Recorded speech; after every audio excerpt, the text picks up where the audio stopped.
Welcome back to LPG Live. Chapter 4 Web Technology, Computer Science and Computer Applications. Both are having the same chapter. ഇപ്പോൾ നമ്മൾ ഇതിനു മുമ്പ് 3 parts already ഇത് upload ചെയ്തു. നിങ്ങളത് കണ്ടു കാണുമെന്ന് വിശ്വസിക്കുന്നു.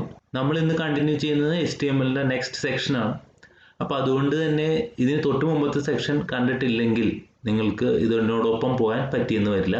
അപ്പോൾ ഇതിനു മുമ്പത്തെ HTML സെക്ഷൻ കണ്ടിട്ട് വേണം നിങ്ങൾ ഇത് കണ്ടിന്യൂ ചെയ്യാൻ, കാരണം ഇത് ഒരു കണ്ടിന്യൂവേഷൻ ആണ്. ഓക്കെ, അപ്പോൾ നമുക്ക് സ്ട്രൈറ്റ് അവേ ചാപ്റ്ററിലേക്ക് പോയാലോ. അപ്പോൾ നിങ്ങൾക്കറിയാം, നമ്മൾ ലാസ്റ്റ് ക്ലാസ്സിൽ HTMLന്റെ ഇനിഷ്യൽ ടാഗുകളും കാര്യങ്ങളും കണ്ടു. അതായത് HTML tag, head tag, title tag, അതുകൂടാതെ ബോഡി ടാഗ്. അപ്പോൾ നമ്മൾ HTML രണ്ട് സെക്ഷനായിട്ട് ഡിവൈഡ് ചെയ്യുന്നു എന്ന് പറയുന്നു, head section and body section. അപ്പോൾ ഹെഡ് സെക്ഷനിൽ അധികം കാര്യങ്ങളൊന്നുമില്ല, ആകെ ടൈറ്റിൽ മാത്രമാണ് ഉണ്ടാവുക. അതേസമയം ബോഡി ടാഗിലാണ് നമ്മുടെ മെയിൻ ഐറ്റംസ് എല്ലാം വരുന്നത്. അതായത് നമ്മുടെ വെബ് പേജിലെ കണ്ടന്റ്സ്, കംപ്ലീറ്റ് കണ്ടന്റ്സ് എന്തൊക്കെ വേണം എന്നുള്ളത് നമ്മൾ ബോഡി ടാഗിൻ്റെ അകത്താണ് കൊടുക്കുന്നത്. അപ്പോൾ ആ ബോഡി ടാഗിലെ 8 ഡിഫറെൻറ്റ് ആട്രിബ്യൂട്ട്സ് വെരി ഇമ്പോർട്ടൻ്റ് ആണ്, അത് നമ്മൾ കണ്ടു. ഓക്കെ, ഇനി നമ്മൾ കോമൺ ടാഗ്സിലേക്ക് പോവുകയാണ്. ആദ്യത്തെ ഹെഡിങ് ടാഗ്സ് ആണ്. ഹെഡിങ് ടാഗ്സ് എന്ന് പറഞ്ഞാൽ പേരിൽ തന്നെയുണ്ട്. നമുക്ക് മിക്കവാറും എല്ലാ ഡോക്യുമെന്റ്സിലും നമുക്ക് പലതരത്തിലുള്ള ഹെഡിങ്സ് കൊടുക്കേണ്ടി വരും. അപ്പോൾ ഹെഡിങ്സ് കൊടുക്കാൻ വേണ്ടി നമ്മൾ യൂസ് ചെയ്യുന്ന ടാഗുകളാണിത്. അതിന് നമുക്ക് ഒരു 6 ഡിഫറെൻറ്റ് ടാഗ്സ് ഉണ്ട്, H1 മുതൽ H6 വരെ. എന്ന് പറഞ്ഞാൽ H1 ഏറ്റവും വലിയ സൈസ് ആണെങ്കിൽ H2 അതിനെക്കാട്ടും കുറച്ച് ചെറിയ സൈസ്, അങ്ങനെ താഴേക്ക് പോകും. നമ്മൾ അതിൻ്റെ എക്സാമ്പിൾ കാണുന്നുണ്ട്. അപ്പോൾ ഇത് ഡിഫറെൻറ്റ് സൈസസ് ഉള്ള ഹെഡിങ്സ് ആണെന്ന് പറഞ്ഞു ഞാൻ. ഇതിൻ്റെ മെയിൻ ആട്രിബ്യൂട്ട് അലൈൻ എന്നുള്ളത് തന്നെയാണ്. അലൈൻ എന്ന് പറയുമ്പോഴത്തേക്കും അതിന് 3 വാല്യൂസ് ഉണ്ട്, നമുക്ക് നോക്കാം. ലെഫ്റ്റിലേക്ക് നമുക്ക് അലൈൻ ചെയ്യാം, റൈറ്റിലേക്ക് അലൈൻ ചെയ്യാം, സെൻറ്ററിലേക്കും അലൈൻ ചെയ്യാം. അപ്പോൾ നമുക്ക് ഇതിൻ്റെ എക്സാമ്പിൾ കണ്ടിട്ട് തന്നെ മുന്നോട്ട് പോകാം. നോക്കുക, നമ്മൾ ഇതിനകത്ത് ഹെഡ് സെക്ഷനിലാകെ ഒരു ടൈറ്റിൽ മാത്രം, ടൈറ്റിൽ ഹെഡിങ് ടാഗ്സ് കൊടുത്തിട്ടുണ്ട്. ടൈറ്റിൽ കണ്ടെയ്നർ ആയതുകൊണ്ട് ക്ലോസ് ചെയ്തു, ഹെഡ് കണ്ടെയ്നർ ആയതുകൊണ്ട് ക്ലോസ് ചെയ്തു. ബോഡി എന്ന് പറയുന്ന ടാഗിൽ ഞാനിവിടെ ഒരു BG കളർ കൊടുത്തിട്ടുണ്ട്, അതൊരു ലൈറ്റ് പിങ്ക് കളറാണ്. നോക്കുക, ഇതാണ് നമ്മളിപ്പോൾ നോക്കുന്ന അല്ലെങ്കിൽ നമ്മളിപ്പോൾ പഠിക്കുന്ന ടാഗ് എന്ന് പറഞ്ഞാൽ H1 ആണ്. അപ്പം H1 എന്ന് പറഞ്ഞ ഒരു കണ്ടെയ്നർ ടാഗ് കൂടിയാണ്. അപ്പോൾ അതുകൊണ്ട് കണ്ടെയ്നർ ടാഗിന് പ്രത്യേകത നമ്മൾ പറഞ്ഞായിരുന്നു, സ്റ്റാർട്ട് ചെയ്തിട്ടുണ്ടെങ്കിൽ അത് ക്ലോസ് ചെയ്തിട്ടുണ്ടാവണം. നമ്മൾ അതിൻ്റെ H1ന്റെ ആട്രിബ്യൂട്ടായ അലൈൻ ആണ് നമ്മളിവിടെ കൊടുത്തിരിക്കുന്നത്. Align is equals to left എന്ന് പറയുമ്പോൾ ആ ഹെഡിങ് ലെഫ്റ്റിൽ വന്ന് നിൽക്കണം. ഹെഡിങ് ആയിട്ട് നമ്മളിപ്പോൾ കൊടുത്തിരിക്കുന്നത് ദിസ് ഇസ് ഹെഡിങ് ടൈപ്പ് 1 എന്ന് മാത്രമേ കൊടുത്തിട്ടുള്ളൂ. H1 ക്ലോസ് ചെയ്തു, ബോഡി ക്ലോസ് ചെയ്തു. നമുക്ക് ഇതിൻ്റെ ഔട്ട്പുട്ട് എങ്ങനെ ഉണ്ടെന്ന് നോക്കാം. ഇതാണ് അതിൻ്റെ output. This is A heading type 1. അപ്പം ഏറ്റവും വലിയ ഹെഡിങ് ആണ് നമുക്ക് കിട്ടിയിരിക്കുന്നത്, അത് ലെഫ്റ്റിൽ അലൈൻ ചെയ്ത് നിൽക്കുന്നുണ്ട്. ഓക്കെ, ശ്രദ്ധിക്കുക, നമ്മൾ H1 കണ്ടു. ഇനി H2 എന്ന് പറയുന്ന ടാഗിൻ്റെ ഒരു എക്സാമ്പിൾ നോക്കാം. അപ്പോൾ H2 നമ്മളിവിടെ കൊടുത്തിരിക്കുന്നത് അലൈൻ ഈക്വൽ ടു സെൻറ്റർ ആണ്. അപ്പോൾ അതുകൊണ്ട് ഈ കണ്ടെയ്നറിൻ്റെ അകത്തുള്ള ദിസ് ഹെഡിങ് ടൈപ്പ് 2 എന്നുള്ളത് നമുക്ക് സെൻട്രലായിട്ട് വലുതായിട്ട് ഡിസ്പ്ലേ ചെയ്യണം. അപ്പോൾ H1 H2 തമ്മിലുള്ള ഡിഫറൻസ് നമുക്ക് നോക്കാം. എന്ത് ചേഞ്ച് വരുത്തി കഴിഞ്ഞാൽ നമ്മളത് സേവ് ചെയ്യണം, എന്നിട്ട് വേണം നമ്മളത് റൺ ചെയ്യാനായിട്ട്. അപ്പോൾ നിങ്ങൾക്ക് ഇവിടെ നോക്കിയാൽ കാണാം, ഹെഡിങ് ടൈപ്പ് 1, അതായത് H1 യൂസ് ചെയ്തത് അതിൻ്റെ സൈസ് കണ്ടു. H2ന്റെ സൈസ് നിങ്ങൾക്ക് കണ്ടു. നമ്മൾ അലൈൻ സെൻറ്റർ ആണ് കൊടുത്തത്, അതിൻ്റെ സൈസും കണ്ടു. അപ്പോൾ കുറച്ചും കൂടി ചെറിയ സൈസ് വന്നിട്ടുണ്ട്. ഇനി നമുക്ക് ബാക്കിയുള്ള ടാഗുകളുടെ എക്സാമ്പിളും കൂടി ഒന്ന് നോക്കിയേക്കാം. അപ്പോൾ ഇവിടെ ശ്രദ്ധിക്കുക, H1 align equal to left, heading type 1, H2 align equal to centre, heading type 2, H3 align equal to right, heading type 3. ഇതോടൊപ്പം തന്നെ H4, H5, H6 അതിന് നമ്മൾ അലൈൻ ഒന്നും കൊടുത്തിട്ടില്ല. അപ്പോൾ അത് ഓട്ടോമാറ്റിക്കലി അല്ലെങ്കിൽ ഡീഫോൾട്ട് ആയിട്ട് എവിടെയാണ് വരുന്നത് നമുക്ക് നോക്കാം. ഇതൊന്ന് റൺ ചെയ്ത് നോക്കാം. അപ്പോൾ നിങ്ങൾക്ക് ഇതിൻ്റെ ഒരു ഡിഫറൻസ് വളരെ കൃത്യമായിട്ട് ഫീൽ ചെയ്യാൻ പറ്റും. H1ന്റെ ഹെഡിങ് ആണ് ഈ കാണുന്നത്, അലൈൻ ലെഫ്റ്റ് കൊടുത്തു. H2ന്റെ അലൈൻ സെൻറ്റർ കൊടുത്തു. H3യുടെ അലൈൻ റൈറ്റ് കൊടുത്തു. അപ്പോൾ നിങ്ങൾക്ക് അറിയാം, H1ന്റെ സൈസിൽ നിന്ന് കുറച്ച് കുറഞ്ഞ H2 വന്നു, H2ന്റെ സൈസിൽ നിന്ന് കുറച്ച് കുറഞ്ഞ H3 വന്നു, H4, H5, H6 എല്ലാം കാണാം. അപ്പോൾ ആ H6 എന്ന് പറയുന്ന ഹെഡിങ് ഏറ്റവും ചെറിയ ഹെഡിങ് ആണ്. അപ്പോൾ ആ ഡിഫറൻസ് വളരെ കൃത്യമായിട്ട് നമുക്ക് കാണാൻ സാധിച്ചു അല്ലേ. ഓക്കെ, നമ്മുടെ നെക്സ്റ്റ് ടാഗ് P ടാഗ്, അല്ലെങ്കിൽ അതിന് നമ്മൾ പാരഗ്രാഫ് ടാഗ് എന്ന് പറയുക. ഇപ്പോൾ P ടാഗ് എന്ന് പറഞ്ഞു കഴിഞ്ഞാൽ നിങ്ങൾക്ക് പാരഗ്രാഫ് എന്ന് പറഞ്ഞാൽ എന്താണെന്ന് നിങ്ങൾക്ക് ഓൾറെഡി അറിയാമല്ലേ. നമ്മൾ ഇംഗ്ലീഷിലോ മലയാളത്തിലോ ഏത് ലാംഗ്വേജിലാണെങ്കിലും ഒരു പാരഗ്രാഫ് എന്ന് പറഞ്ഞു കഴിഞ്ഞാൽ എന്താണ്, ആ ഒരേ യൂസേജ് തന്നെയാണ് ഇവിടെയും വരിക. നമ്മൾ കറക്റ്റായിട്ട് ഒരു ഗ്രൂപ്പ് ഓഫ് സെൻറ്റൻസ് കഴിഞ്ഞ് അടുത്ത ഒരു ഗ്രൂപ്പ് ഓഫ് സെൻറ്റൻസ് തുടങ്ങുമ്പോൾ ഒരു സ്പേസ് വിടുകയും പാരഗ്രാഫിൽ നമ്മൾ അങ്ങോട്ടും ഇങ്ങോട്ടൊക്കെ നീക്കുകയും ഒക്കെ ചെയ്യുന്നതെല്ലാം നമുക്ക് ഇതിൽ ചെയ്യാൻ പറ്റും. അപ്പം ഇതൊരു പുതിയ പാരഗ്രാഫ് തന്നെയാണ് ഉദ്ദേശിക്കുന്നത്. അപ്പോൾ ഓട്ടോമാറ്റിക്കലി ഒരു ബ്ലാങ്ക് ലൈൻ ഒരു പാരഗ്രാഫിൻ്റെ ഇടയിൽ വരുന്നതായിരിക്കും.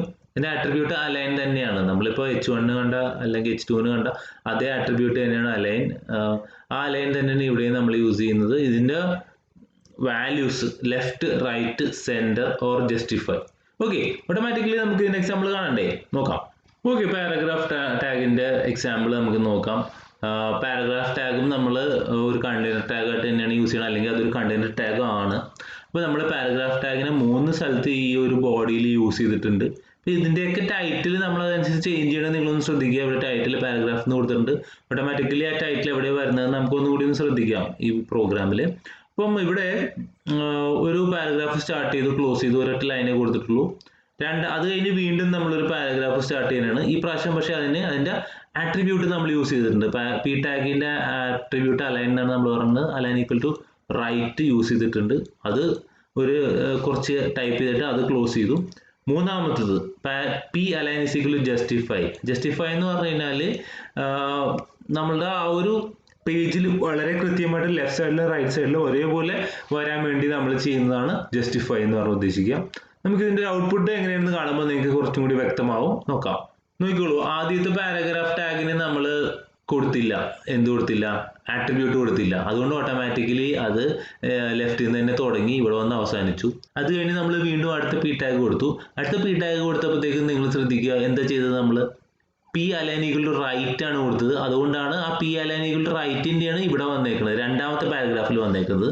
മൂന്നാമത്തെ പാരഗ്രാഫിൽ P align equals to justify ആണ് കൊടുത്തത്. ജസ്റ്റിഫൈയുടെ പ്രത്യേകതയാണ് നിങ്ങളിവിടെ ശ്രദ്ധിക്കേണ്ടത്. ലെഫ്റ്റ് സൈഡിലും റൈറ്റ് സൈഡിലും ഒരേപോലെ രണ്ട് സൈഡിലും ഓക്കെ ഒരേപോലെ നിൽക്കുന്നതിനാണ് നമ്മൾ ജസ്റ്റിഫൈ എന്ന് പറയുന്നത്. അപ്പോൾ പാരഗ്രാഫിൻ്റെ വ്യത്യാസം വളരെ ക്ലിയർ ആയിട്ട് മനസ്സിലാക്കണമെന്ന് വിചാരിക്കുന്നു.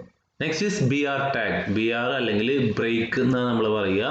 അതായത് നമുക്ക് കുറേ ഡോക്യുമെൻറ്റ്സ് നമ്മൾ കുറേ ടൈപ്പ് ചെയ്യും, അല്ലെങ്കിൽ നമ്മുടെ ബോഡി പേജിൽ കുറേ സംഭവങ്ങൾ നമ്മൾ ആഡ് ചെയ്യും. അപ്പോൾ അതിൻ്റെ ഇടയിലൊക്കെ നമുക്ക് എന്തെങ്കിലും ബ്രേക്ക് വരണം, അല്ലെങ്കിൽ കുറേ സ്പേസിങ് വരണം. അപ്പോൾ അതിന് വേണ്ടിയിട്ട് നമ്മൾ ആവശ്യമുള്ള അത്രയും ലൈൻ ബ്രേക്സ് നമുക്ക് യൂസ് ചെയ്യാം. ലൈൻ ബ്രേക്ക് എന്ന് പറയുമ്പോൾ ഒരു ബി ആർ യൂസ് ചെയ്ത് കഴിഞ്ഞാൽ ഒരു ലൈൻ ബ്രേക്ക് ചെയ്യും, 2 ബി ആർ യൂസ് ചെയ്ത് കഴിഞ്ഞാൽ 2 ലൈൻ ബ്രേക്ക് ചെയ്യും. അപ്പോൾ ലൈൻ ബ്രേക്ക് ചെയ്ത് ആ സ്പേസിങ് വരുന്നത് എങ്ങനെയാണെന്ന് നമുക്ക് നോക്കാം. ഇതൊരു എം ടി ടാഗാണ്. HTML വളരെ കുറച്ച് എം ടി ടാഗേ ഉള്ളൂ. അതിൽ പെടുന്ന ഒരു എം ടി ടാഗാണ് ബി ആർ. അപ്പോൾ പ്രത്യേകം ഓർത്തിരിക്കുക. മിക്കവാറും എല്ലാം തന്നെ കണ്ടെയ്നർ ടാഗാണ്. നമ്മൾ അന്നും പറഞ്ഞു കണ്ടെയ്നർ ടാഗ് എന്ന് പറഞ്ഞാൽ സ്റ്റാർട്ട് ചെയ്തെങ്കിൽ ക്ലോസ് ചെയ്യണം. എം ടി ടാഗ് എന്ന് പറഞ്ഞാൽ സ്റ്റാർട്ട് ചെയ്താൽ മാത്രം മതി. അപ്പോൾ നമുക്ക് ഇതിൻ്റെ ഒരു എക്സാമ്പിൾ നോക്കില്ലേ.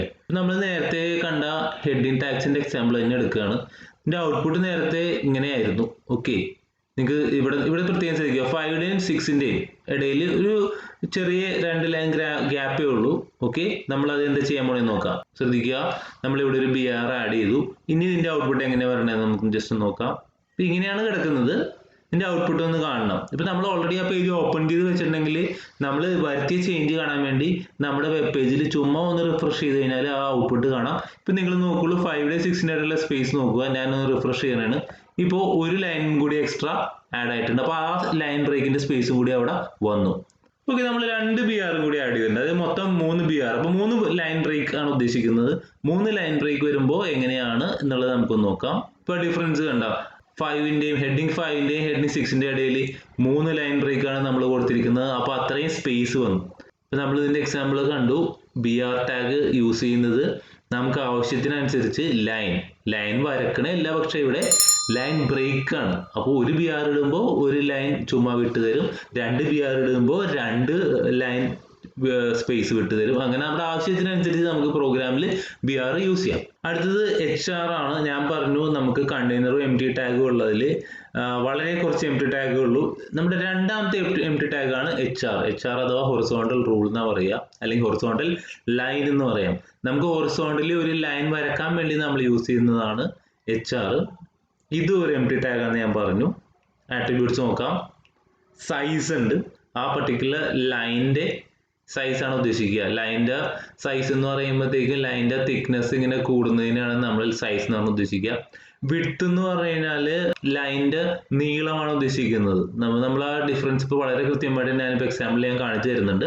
അപ്പോൾ ഇതെല്ലാം പിക്സൽസിലാണ് തരുന്നത്. സൈസും വിഡ്ത്തും എല്ലാം പിക്സൽസ് എന്ന് പറഞ്ഞാൽ പിക്ചർ എലമെന്റ്സ് ആണ് ഉദ്ദേശിക്കുക.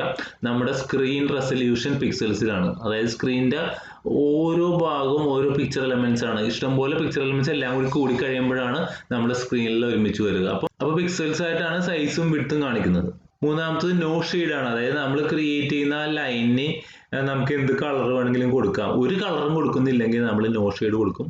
നാലാമത്തത് കളറാണ്. അതായത് നമുക്ക് ലൈനിന് ഇഷ്ടമുള്ള കളർ കൊടുക്കാൻ വേണ്ടിയിട്ട്. അപ്പോൾ നമുക്ക് ഇതിന്റെ എക്സാമ്പിൾ നോക്കല്ലേ. നമ്മളിവിടെ H1 നമ്മുടെ ഹെഡിങ്ങിന് വേണ്ടി യൂസ് ചെയ്യുന്ന ടാഗാണ്. നമ്മളിപ്പോൾ ഡിസ്കസ് ചെയ്യുന്ന HR അഥവാ ഹൊറിസോണ്ടൽ ലൈൻ വരയ്ക്കാൻ വേണ്ടിയിട്ട്. അപ്പോൾ ഞാനിവിടെ ലൈൻ 1 എന്നും പറഞ്ഞ് ചുമ്മാ കൊടുത്തിട്ടുണ്ട്. അപ്പോൾ ആദ്യം ലൈൻ 1 വരും. അതിന്റെ താഴെയായിട്ടായിരിക്കും HR വരിക. ലൈക്ക് HR എന്ന് പറഞ്ഞാൽ ഹൊറിസോണ്ടൽ ലൈൻ. അപ്പോൾ അതിന്റെ വിഡ്ത്ത് ഇപ്പോൾ 100% കൊടുത്തിട്ടുണ്ട്. 100% കൊടുത്തില്ലെങ്കിലും ഓട്ടോമാറ്റിക്കലി വിഡ്ത്ത് ഫുള്ളിൽ തന്നെ വരും. അപ്പോൾ നമ്മൾ ആ ഡിഫറൻസ് കാണിക്കാൻ വേണ്ടിയിട്ട് കൂടിയാണ് നമുക്ക് ആദ്യം വിഡ്ത്ത് 100% എന്നുള്ളത് നമുക്ക് നോക്കാം. അപ്പോൾ ഇത് റൺ ചെയ്യുമ്പോൾ എങ്ങനെയാണ് പറഞ്ഞത് നോക്കാം. ഓക്കെ, ഇതാണ് അതിന്റെ ഔട്ട്പുട്ട്. ഹൊറിസോണ്ടൽ റൂൾ എന്ന് പറഞ്ഞ ഹെഡിങ് ലൈൻ 1 നമ്മൾ കൊടുത്തിട്ടുണ്ടായിരുന്നു, താഴെ ആ ലൈൻ. അപ്പം വിഡ്ത്ത് 100% കൊടുത്തില്ലെങ്കിലും ഓട്ടോമാറ്റിക്കലി ആ ലൈൻ ഫുള്ള് നമ്മുടെ ബ്രൗസറിൽ അല്ലെങ്കിൽ ഇവിടെ ഡോക്യുമെന്റിൽ ഡിസ്പ്ലേ ചെയ്യും. ബോഡി സെക്ഷനിൽ ഫുള്ള് ഡിസ്പ്ലേ ചെയ്യും. അപ്പം ഇത് ഈ വിഡ്ത്ത് നമുക്കൊന്ന് കുറച്ചുകൊണ്ട് ഒന്ന് ട്രൈ ചെയ്ത് നോക്കിയാലോ. ശ്രദ്ധിക്കുക, ഞാൻ വിഡ്ത്ത് ഇവിടെ 50% കൊടുത്തിട്ടുണ്ട്. ഇനിയിപ്പോൾ നമ്മുടെ ലൈൻ എങ്ങനെയാ പറഞ്ഞതെന്ന് നോക്കാം. ഓക്കെ, ലൈൻ കറക്റ്റ് പകുതിയായി. അതായത് സാധാരണ ലൈൻ വരയ്ക്കുമ്പോൾ ഓട്ടോമാറ്റിക്കലി ഫുള്ള് വരും. വിഡ്ത്ത് 100% കൊടുത്താലും ഇല്ലെങ്കിലും ഫുള്ള് വരും. ഇപ്പം ഞാനിവിടെ വിഡ്ത്ത് 50% കൊടുത്തു. അപ്പോൾ അതിൻ്റെ ആ ലൈൻ്റെ ലെങ്ത് നിങ്ങൾക്ക് ഇവിടെ കാണാം. ആകെ അതിൻ്റെ പകുതിയേ ഉള്ളൂ, 50% കുറഞ്ഞു.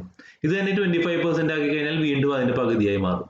ഓക്കെ, നമുക്കൊരു ഡിഫറെൻറ്റ് ലൈൻ അല്ലെങ്കിൽ നമ്മൾ രണ്ടാമതൊരു ലൈൻ കൂടി ഇവിടെ ഇൻസേർട്ട് ചെയ്യണം, ലൈൻ 2.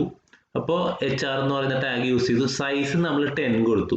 ഇപ്പം നമുക്ക് ആ വ്യത്യാസം ഇപ്പോൾ കാണാൻ പറ്റും. സൈസ് 10ഉം ആദ്യത്തേന് സൈസ് ഒന്നും കൊടുത്തിട്ടില്ല, രണ്ടാമത്തേന് സൈസ് കൊടുത്തു. വിഡ്ത്ത് ഒരു 30% നമ്മൾ കൊടുക്കുന്നുണ്ട്. അതായത് ആദ്യത്തെ ലൈനെക്കാട്ടിയും കുറച്ചും കൂടി ചെറുതായിരിക്കും. Align equal to centre. Align എന്ന് പറഞ്ഞു കഴിഞ്ഞാൽ ആ ലൈൻ ആ പർട്ടിക്കുലർ നമ്മുടെ വെബ് പേജിൽ എവിടെ വരണം എന്നുള്ളതാണ് ഉദ്ദേശിക്കുന്നത്. നമുക്കൊരു കളർ കൂടി കൊടുത്തു നോക്കാം. Colour is equals to gold നമ്മൾ കൊടുത്തു. ഓക്കെ, എന്നിട്ട് നമ്മളത് സേവ് ചെയ്തൊന്ന് റൺ ചെയ്ത് നോക്കാം. നോക്കിക്കോളൂ, ഫസ്റ്റ് ലൈൻ 1 അതിൻ്റെ വിഡ്ത്ത് നോക്കി 50% ആണ്. രണ്ടാമത്തെ ലൈനിൻ്റെ വിഡ്ത്ത് 25%, അതായത് ആദ്യത്തെ ലൈനിനെക്കാട്ടി പകുതിയാണ്.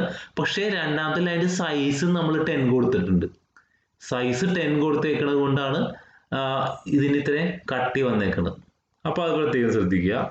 നോക്കൂ, നമ്മളൊരു തേർഡ് ലൈൻ 3 ആണ് നമ്മളിവിടെ കൊടുത്തിരിക്കുന്നത്. HR എന്ന് പറയുന്ന ടാഗ് തന്നെ യൂസ് ചെയ്തു. സൈസ് 10 തന്നെയാണ് കൊടുത്തത്. സൈസ് നമുക്ക് ഒന്ന് 20 ആക്കാം. സൈസ് 20 കൊടുത്തു. വിഡ്ത്ത് 25%, തൊട്ട് മുമ്പിലുള്ള ലൈനെക്കാട്ടിയും ഒരു 5% വീണ്ടും കുറഞ്ഞു. അലൈൻ സെന്റർ തന്നെ നോ ഷെയ്ഡ് കൊടുത്തു. നോ ഷെയ്ഡ് എന്ന് പറഞ്ഞാൽ പ്രത്യേകിച്ച് കളറൊന്നും ഉണ്ടാവില്ല. നമുക്കൊന്ന് സേവ് ചെയ്തൊന്ന് റൺ ചെയ്ത് നോക്കാം. നോക്കിക്കോളൂ, തേർഡ് ലൈൻ നോക്കിക്കോളൂ, 25% ആകുമ്പോഴത്തേക്കും ഇത് 30% ആണ് വിഡ്ത്ത്, 25. അപ്പോൾ കുറച്ചും കൂടി ചെറുതായി. പിന്നെ ഇതിന്റെ സൈസ് 10, ഇത് 10% ആണെങ്കിൽ ഇത് 20% ആക്കി. അപ്പോൾ അതുകൊണ്ട് ആ ലൈനിന്റെ സൈസ് കുറച്ചും കൂടി വലുതായി, അല്ലെങ്കിൽ അതിന്റെ തിക്നെസ് കുറച്ചും കൂടി വലുതായി. പിന്നെ നമ്മൾ കളർ നോ ഷെയ്ഡ് ആണ് കൊടുത്തേക്കുന്നത്. കളർ എന്നല്ല, നോ ഷെയ്ഡ് എന്നാണ് കൊടുത്തേക്കുന്നത്. നോ ഷെയ്ഡ് കൊടുത്തു കഴിഞ്ഞാൽ പ്രത്യേകിച്ച് യാതൊരു കളറും ഉണ്ടാവില്ല. പക്ഷേ ഇങ്ങനെ ഒരു ഗ്രേ ആയിട്ടായിരിക്കും അതിൽ വരിക, നോ ഷെയ്ഡ് കൊടുത്തു കഴിഞ്ഞാൽ. ഓക്കെ, അപ്പോൾ HR അഥവാ ഹൊറിസോണ്ടൽ റൂൾ അല്ലെങ്കിൽ ഹൊറിസോണ്ടൽ ലൈൻ. അപ്പോൾ അതിന്റെ എല്ലാ ആട്രിബ്യൂട്ട്സും നമ്മൾ ഡിസ്കസ് ചെയ്തു. അടുത്തത് സെന്റർ എന്ന് പറഞ്ഞ ടാഗ് ആണ്. ആ പേരിൽ നിന്ന് തന്നെ നമുക്കറിയാം, നമുക്ക് എന്തെങ്കിലും ഒരു കണ്ടന്റിനെ ബ്രൗസർ അല്ലെങ്കിൽ വെബ് പേജിനെ നടുക്ക് കൊണ്ടുവരണമെങ്കിൽ നമ്മൾ യൂസ് ചെയ്യുന്ന ടാഗാണ് സെന്റർ. ഇതൊരു കണ്ടെയ്നർ ടാഗ് തന്നെയാണ്. നമുക്ക് ഇതിന്റെ അകത്ത് കൊടുക്കാവുന്നത്, അതായത് പേജിന്റെ അകത്ത് കൊണ്ടുവരാവുന്നത് ടെക്സ്റ്റ് ആവാം, ഇമേജ് ആവാം, ടേബിൾ ആവാം. അതായത് നമ്മുടെ വെബ് പേജിലേക്ക് ഇമേജ് കൊണ്ടുവരുന്നത് നമ്മൾ പഠിക്കും, ടേബിൾ കൊണ്ടുവരുന്നത് പഠിക്കും. ടെക്സ്റ്റ് ഇപ്പോൾ ഓൾറെഡി നിങ്ങൾക്ക് കാണാം, ടെക്സ്റ്റ് കൊണ്ടുവരുന്നത് നിങ്ങൾ കണ്ടു. അപ്പോൾ ഇതിന് പ്രത്യേകിച്ച് ആട്രിബ്യൂട്ട്സ് ഒന്നുമില്ല. എന്ന് പറഞ്ഞു കഴിഞ്ഞാൽ നമ്മൾ സെന്ററിലേക്ക് ഒരു സംഭവത്തിനെ കൊണ്ടുവരുന്നു എന്ന് മാത്രമേ ഉള്ളൂ. സെന്റർ ടാഗിന് ആട്രിബ്യൂട്ട്സ് ഒന്നും ഇല്ല. നമുക്ക് അതിന്റെ ഒരു എക്സാമ്പിൾ നോക്കാം. നോക്കൂ, നമ്മുടെ ഓൾറെഡി നമ്മൾ ഡിസ്കസ് ചെയ്ത എക്സാമ്പിൾ തന്നെയാണ്. അതിനകത്ത് ഞാൻ സെന്റർ എന്ന് പറയുന്ന ടാഗ് യൂസ് ചെയ്തിട്ടുണ്ട്. Welcome to HTML centre. അപ്പോൾ ഓട്ടോമാറ്റിക്കലി അത് നടുക്ക് വരണം. നമുക്ക് നോക്കാം. നോക്കിക്കോളൂ, ഇപ്പോൾ ഔട്ട്പുട്ട് വന്നു. വെൽക്കം ടു HTML എന്ന് പറയുന്നത് ചുമ്മാ ഒരു ടെക്സ്റ്റ് ആണ്, വെറുതെ ഒരു ടെക്സ്റ്റ് ആണ്. അത് നമ്മൾ ടൈപ്പ് ചെയ്ത് കറക്റ്റ് സെന്ററിൽ കൊണ്ടുവന്നു. ഈ ഹൊറിസോണ്ടൽ റൂൾസ് എന്ന് പറഞ്ഞു കഴിഞ്ഞാൽ ഹെഡിങ് ആയിരുന്നു. അപ്പോൾ H1ന് അലൈൻ ഈക്വൽ ടു സെന്റർ എന്ന് പറയുന്ന അലൈൻ എന്ന് പറഞ്ഞ ആട്രിബ്യൂട്ടിൽ സെന്റർ യൂസ് ചെയ്തിട്ടാണ് അതിന് സെന്ററിൽ കൊണ്ടുവന്നേക്കുന്നത്. ഇവിടെ നമ്മൾ അലൈൻ ഒന്നുമല്ല യൂസ് ചെയ്തേക്കുന്നത്, സെന്റർ എന്ന് പറയുന്ന ടാഗ് യൂസ് ചെയ്തിട്ട് നമ്മുടെ ആ പർട്ടിക്കുലർ ഐറ്റത്തിനെ നമ്മൾ സെന്ററിൽ കൊണ്ടുവന്നു. അപ്പം ഇത് ടെക്സ്റ്റ് മാത്രമാണ് നമ്മൾ കൊണ്ടുവന്നേക്കുന്നത്. ടെക്സ്റ്റ് കൂടാതെ നമുക്ക് പിക്ചേഴ്സിനെ സെൻറ്ററിൽ കൊണ്ടുവരാം, അതുപോലെ തന്നെ ടേബിൾ ഉണ്ടെങ്കിൽ ടേബിളിനെ സെൻറ്ററിൽ കൊണ്ടുവരാം. ഓക്കെ, അപ്പോൾ ഈ ഒരു സെഷനിലെ ക്വസ്റ്റ്യൻസ് നമുക്കൊന്ന് നോക്കാം. Explain the various heading tags. നമുക്ക് ഹെഡിങ് ടാഗ്സ് H1 മുതൽ H6 വരെ 6 ഡിഫറെൻറ്റ് ടാഗ്സ് ഉണ്ട്. അപ്പോൾ അത് നമ്മൾ അതിൻ്റെ സൈസ് ഡിഫറൻസിൻ്റെ കാര്യമൊക്കെ പറഞ്ഞ് നമ്മൾ എക്സ്പ്ലെയിൻ ചെയ്യണം. What is the purpose of P tag? ഇപ്പം വായിക്കാത്തവരും പഠിക്കാത്തവരും കാണാത്തവരൊക്കെ ആണെങ്കിൽ P എന്ന് പറയുമ്പോഴത്തേക്ക് ഒരു പിടിയും കിട്ടില്ല. നമുക്കറിയാം പാരഗ്രാഫ് ടാഗ് ആണെന്ന് അറിയാം. പാരഗ്രാഫ് ടാഗിൻ്റെ പ്രത്യേകതകൾ പറയുക. ഇത് difference between HR and BR. ഒരു Hൻ്റെയും Bയുടെയും വ്യത്യാസം കാണുന്നുള്ളൂ. ബട്ട് ഒരെണ്ണം ലൈൻ ബ്രേക്കിംഗ് ആണെങ്കിൽ ഒരെണ്ണം ലൈൻ വരക്കാനാണ്. അപ്പോൾ ആ വ്യത്യാസം വളരെ കൃത്യമായിട്ട് നമ്മൾ പഠിച്ചു വെച്ചേക്കുക. Explain the attributes of HR. Horizontal rule അല്ലെങ്കിൽ ലൈന് നമ്മൾ കണ്ടു, വേരിയസ് ആട്രിബ്യൂട്ട്സ് കണ്ടു. No shade, line, colour, width, size, അങ്ങനെ നമ്മൾ വേരിയസ് ആട്രിബ്യൂട്ട്സ് കണ്ടു. അപ്പോൾ അത് പഠിക്കണം. Centre tag can be used along with dash, dash and dash. ഇപ്പോൾ സെൻറ്റർ ടാഗ് സെൻറ്റർ ചെയ്യാൻ വേണ്ടിയിട്ടാണ് നമ്മൾ യൂസ് ചെയ്യുന്നത്. അത് എന്തൊക്കെ സെൻറ്റർ ചെയ്യാൻ എന്നുള്ളതാണ് ഉദ്ദേശിക്കുന്നത്. നമുക്ക് ടെക്സ്റ്റ് സെൻറ്റർ ചെയ്യാം, ഇമേജ് സെൻറ്റർ ചെയ്യാം, ടേബിൾ സെൻറ്റർ ചെയ്യാം. അപ്പം ഈ ക്വസ്റ്റ്യൻസ് ഇപ്പോൾ തന്നെ പഠിച്ചേക്കുക. So how was it? Easier ആയിരുന്നില്ലേ? അല്ലെങ്കിൽ HTML എപ്പോഴും ഈസിയർ ആണ്. നമ്മൾ നിങ്ങൾക്ക് ഈ നോട്ട്സിൻ്റെ ഒപ്പം അല്ലെങ്കിൽ ക്ലാസ്സിൻ്റെ ഒപ്പം തന്നെ പോകണമെന്നാണെങ്കിൽ ഇതിപ്പോൾ തന്നെ പഠിച്ച് ക്ലിയർ ചെയ്ത് അങ്ങോട്ട് പോയി കഴിഞ്ഞാൽ ഒരു ബുദ്ധിമുട്ടുണ്ടാവില്ല. എന്തെങ്കിലും ഡൗട്ട് ഉണ്ടെങ്കിൽ കമൻറ്റ് ബോക്സിലൂടെ കമൻറ്റ് ചെയ്യുക. Okay, so I will be back very soon with the next part. Thank you.